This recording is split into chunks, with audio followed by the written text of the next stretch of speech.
É provável que nenhum outro assunto seja tão confuso e perdura por tanto tempo como o do que acontece após a morte. Por milhares de anos, grandes pensadores de todas as civilizações têm refletido sobre esse assunto.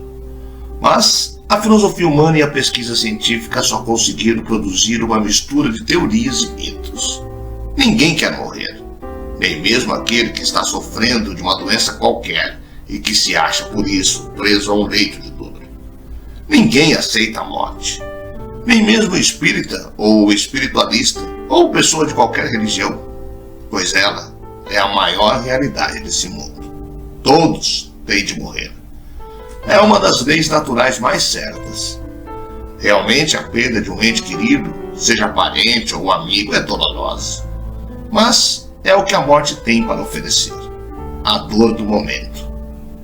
É verdade que existem pessoas que sequer acreditam na existência da alma. Para estas, quando o corpo físico cessa sua existência, tudo acaba. Mas a grande maioria da população do planeta acredita que após a morte, a vida continua em outros planos de existência, tão ou mais intenso do que na Terra. Pessoas que passaram por experiências de quase morte, EQM, relatam alucinações similares, que a ciência atribui à falta de oxigênio no cérebro. Mas há casos ainda mais intrigantes. Afinal, o que acontece após a morte? Eu sou o Sidney Góes e você está no Placebo. Vem comigo, que no caminho eu te explico.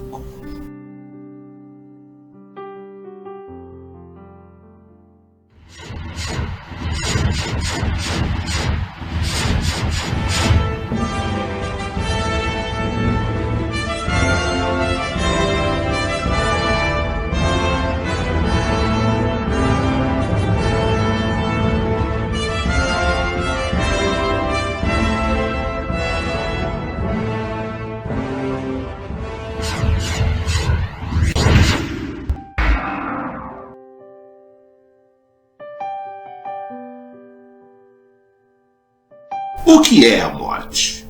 Esta é uma pergunta que a humanidade formula desde o início dos tempos.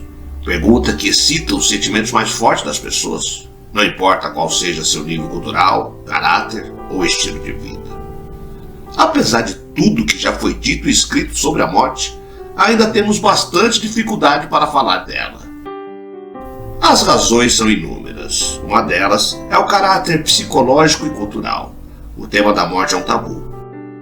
Sentimos quase sempre, de forma subconsciente, que estar em contato com a morte, de qualquer forma que ela se apresente, significa um confronto com o fato irremediável das nossas próprias mortes.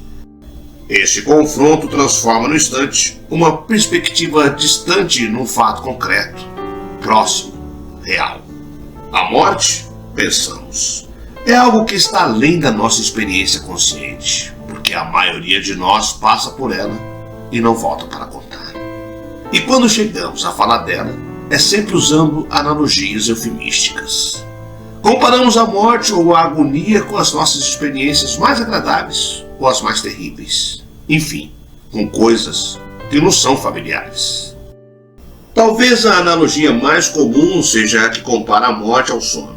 A morte, dizemos, é como dormir. Outros preferem uma analogia diferente. A morte é como o esquecimento. Quando alguém morre, esquece todas as suas misérias, todas as dores e penúrias se apagam. Ambas as formas são variações de uma mesma visão, a de que a morte é a simples aniquilação, para todo sempre, da experiência consciente do ser humano.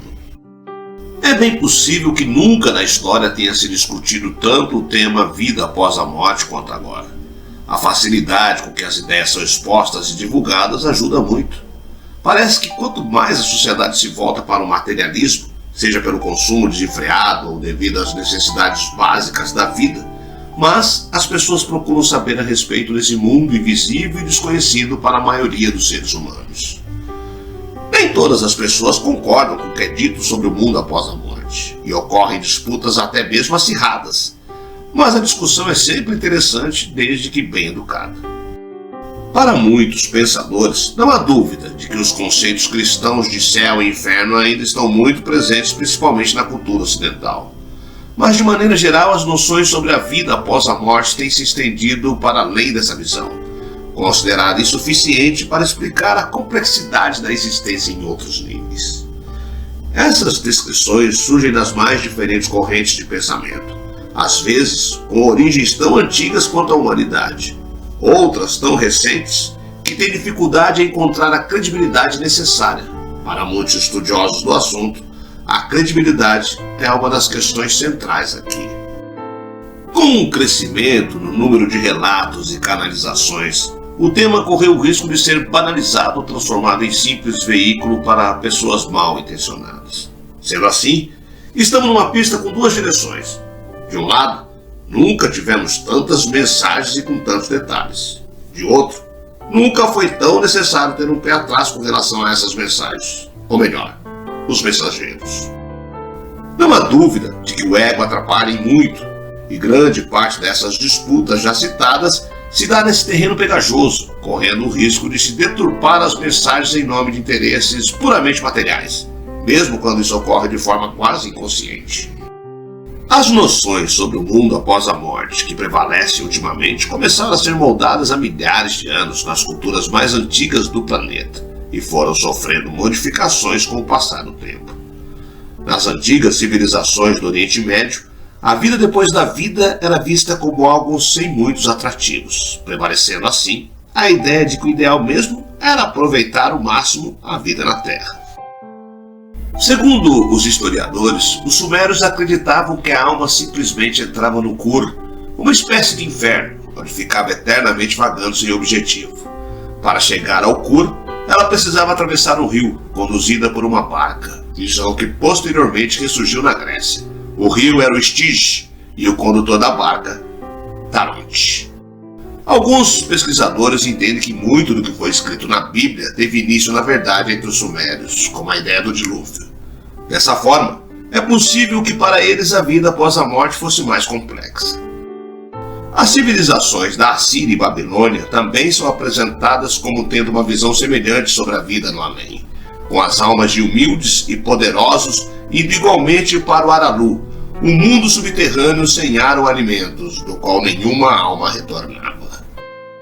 Demônios vigiavam as 7 barreiras que separavam o Aralu do mundo dos vivos, e as recompensas para uma vida correta e de obediência aos deuses eram distribuídas em vida. Dizem que os fenícios viam as almas como sombras que viviam no mundo sem prazeres, ainda que tomassem todo cuidado para sepultar os corpos com seus objetos pessoais. Vários historiadores entendem que a imagem da vida após a morte que os patriarcas da religião judaica tinham era de uma existência sem atrativos numa religião subterrânea chamada Shel, o país das trevas, do caos e do silêncio. A partir do século I a.C., já se ouve mencionar a felicidade que era reservada aos justos, e também nessa época surge a ideia da ressurreição dos mortos e da eficácia das orações às almas para libertá-las dos pecados, noção que posteriormente impregnou o pensamento cristão. No entanto, muitos historiadores afirmam que a noção de um inferno e um paraíso, assim como da ressurreição, já estavam presentes na região num período bem anterior com o zoroastrismo, que se desenvolveu na Pérsia a partir do século VI a.C. É difícil dizer com exatidão qual a mais antiga visão de um mundo após a morte. Segundo as próprias origens lendárias do zoroastrismo, a religião em si teria mais de 10 mil anos, uma vez que tem origem entre os arianos que viviam no norte da Sibéria e migraram para a região da Pérsia e Índia há 20 mil anos. Muitos pesquisadores entendem que a visão egípcia é mais antiga do que a hindu, e os mais ousados afirmam que as religiões do mundo nada mais são do que um reflexo de um conhecimento ainda anterior, remontando às civilizações da Atlântida e Lemúria, com datas que vão de 500 mil até 18 bilhões de anos. O conhecimento da dimensão espiritual seria, portanto, anterior às civilizações hoje conhecidas pela história e arqueologia, e teria sido trazida até nós por seres de outros planetas que possuíam informações científicas sobre as demais dimensões da existência. Esse pensamento é rechaçado pela maioria das religiões, doutrinas ou linhas de pensamento espiritual, encontrando resistência até mesmo dentro do espiritismo, apesar de Kardec ter citado a existência após a morte em outros planetas. As descrições católicas da vida após a morte, que se sobrepuseram às demais noções europeias, apresentaram um inferno, um purgatório, um limbo e um paraíso, e acabaram se tornando clássicas e preponderantes, incorporando as dos gregos, por exemplo, que também acreditavam em um julgamento numa espécie de paraíso, os Campos Elíseos. Costuma-se dizer que as noções de reencarnação e de um mundo extrafísico bastante ativo propagaram-se no Ocidente a partir de meados do século XIX, com a teosofia e especialmente com o espiritismo. Outros insistem que a Igreja Católica defendia a crença na reencarnação até a realização do Segundo Concílio de Constantinopla em 553, quando teria sido proibida e considerada heresia. Os estudiosos cristãos não concordam com isso, afirmando que o assunto tratado era a pré-existência da alma. No entanto, o tema é discutido ainda hoje e existem inúmeras passagens da Bíblia e palavras de Jesus que são apresentadas como a prova de que ele se referia à reencarnação. O que muitos especialistas afirmam é que, de fato, as ideias de reencarnação e de uma vida após a morte estavam quase que totalmente abafadas na Europa no século XIX, esquecidas, até que o mundo espiritual entendeu ser o momento de se manifestar. O interesse público pelo assunto começou a aumentar depois de 1848, quando as irmãs Fox afirmaram ter estabelecido contato com os espíritos dos mortos e uma verdadeira mania pelos espíritos tomou conta do mundo, especialmente da Europa. Essa situação se fixou com a publicação de um livro dos espíritos em 1857 por Allan Kardec. Em 1875, Helena Petrovna Blavatsky deu a sua contribuição com a fundação da Sociedade Teosófica, que apesar de muito combatida ainda hoje, teve o mérito de mais uma vez despertar o Ocidente para inúmeras tradições orientais sobre o mundo espiritual e a vida após a morte.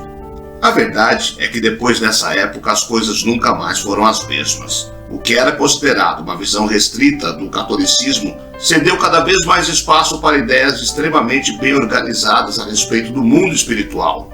Muitos disseram que a tentativa de se comunicar com os espíritos era, no final do século XIX, apenas um modismo e que, por isso, tantas pessoas interessaram-se pelo assunto. Outros, entretanto, entendem que essas tentativas de contato com o mundo espiritual representavam um verdadeiro anseio das pessoas que não era atendido pelas demais religiões ou linhas de pensamento espiritual. A reação das demais religiões ao espiritismo foi óbvia, uma vez que a nova doutrina praticamente dispensava os intermediários entre o mundo material e o mundo espiritual, ainda que a utilização de médios fosse e ainda seja uma constante. As pessoas começaram a perceber que elas mesmas tinham um dom de que, em determinados casos, as possibilitava de entrar em contato com essa outra dimensão, sem que fosse preciso o aval de um padre ou pastor. De uma maneira ou de outra, esse tipo de consciência parece ter impregnado o pensamento espiritual no século seguinte, e até mesmo a ciência, que passou a pesquisar as manifestações mediúnicas de forma nunca antes vista, especialmente na Inglaterra, onde cientistas famosos como William Crookes dedicaram-se aos estudos. As descrições sobre o mundo após a vida física fornecidas pelos espíritos tornaram-se cada vez mais detalhadas, complexas e numerosas.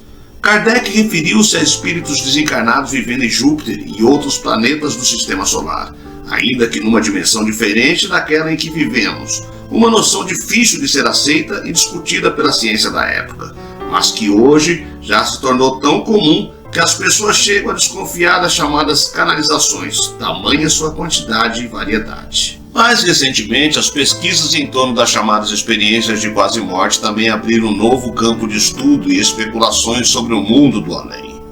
Tem sido demonstrado que pessoas tidas como clinicamente mortas, por alguns minutos, especialmente em meio a cirurgias, chegaram a ter visões dessas dimensões, ainda que sem a riqueza de detalhes que os médios apresentam.